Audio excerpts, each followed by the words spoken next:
Good afternoon, students. Study time সকলোকে স্বাগতম জনাইছো। আজি আমি আলোচনা কৰিম ক্লাছ 10 ৰ দুটা অংক বিশিষ্ট সংখ্যাৰ কিমানটা তিনিৰে বিভাজ্য।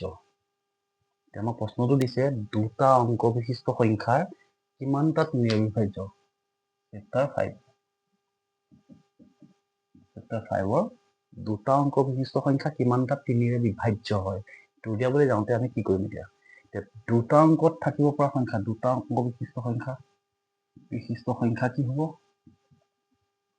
সংখ্যা 10ৰ পৰা 99 10ৰ পৰা 99 লৈকে এইটো দুটা অংক বিশিষ্ট সংখ্যা। যদি দুটা অংক বিশিষ্ট সংখ্যা হয় তেতিয়াহ'লে ইয়াৰ পৰা আমি চাবলৈ যাওঁতে কি হ'ব তিনিৰে বিভাজ্য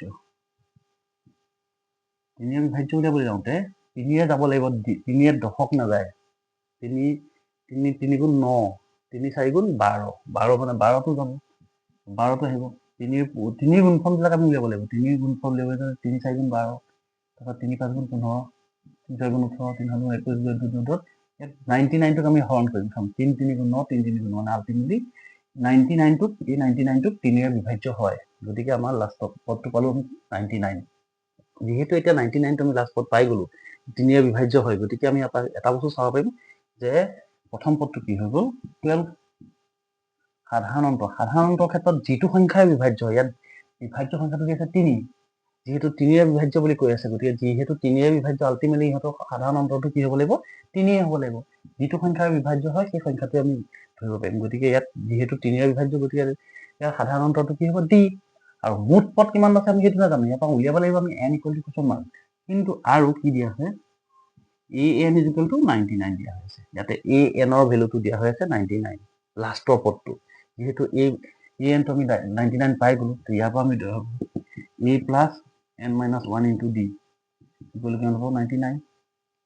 a নত যদি আমি বহাবলৈ যাওঁ an ৰ ফৰ্মুলাটো কি আছিল a plus n minus 1 into d 99।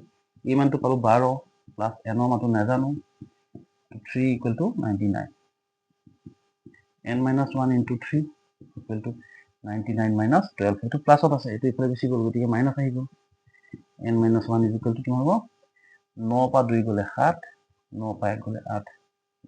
আৰু এইফালে কি হৈছিলে এইটো 3টো পূৰণ হৈ আছিলে গতিকে 3টো আমি এইফালে পঠাই দিলোঁ। পূৰণ হৈ থকাটো কাৰণে এইটো হৰণ হৈ গ'ল। 3 হৰণ কৰা 3 3 গুণ 3 2 6 3 2 6 2 থাকিলে 27 হ'ল 3 9 গুণ 27।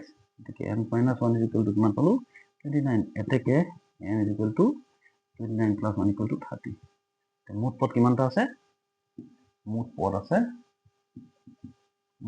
সংখ্যা কিমান হ'ব 30টা। এতেকে সেইটোৱে দুটা অংক বিশিষ্ট সংখ্যা কিমানটা তিনিৰে বিভাজ্য মানে দুটা অংক বিশিষ্ট সংখ্যা 10ৰ পৰা 99 লৈকে হৰণ কৰিবলৈ যাওঁতে এতিয়া মুঠ সংখ্যা কিমানটা 30টা সংখ্যা তিনিৰে বিভাজ্য হ'ব। এইটো আমাক কৰিবলগীয়া অংকটো। Thank you. যদি ভাল লাগে চেনেলটো ছাবস্ক্ৰাইব কৰি ল'বা।